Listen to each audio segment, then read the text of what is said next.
Đến chiến đề.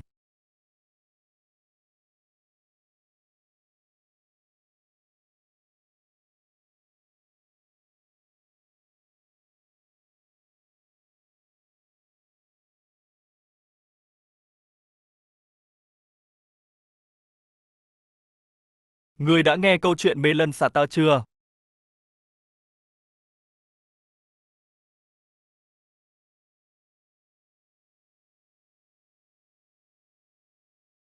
Chơi thật với người hơi đã.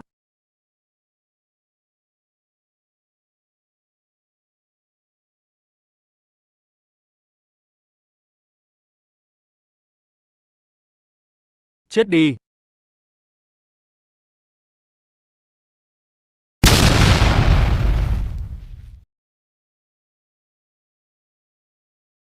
Nổ hơi to.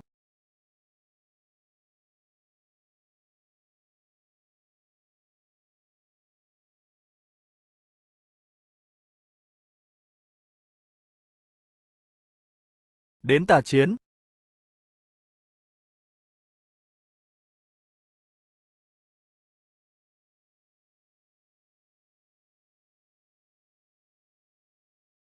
Để làm tang biến lửa đã.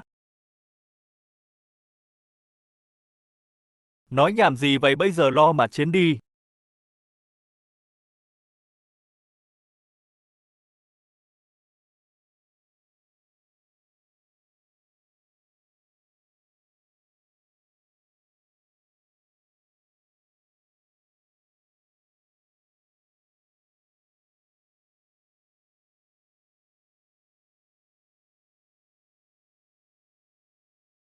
Ghê đó.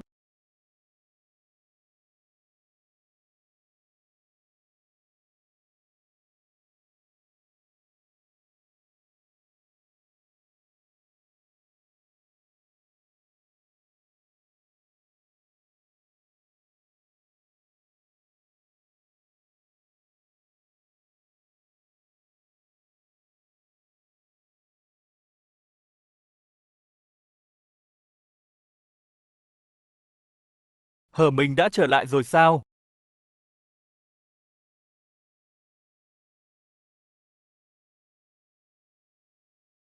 Đã có một bản sao của ta và pháp sư bí đã bí nó làm hư chuyện rồi sao?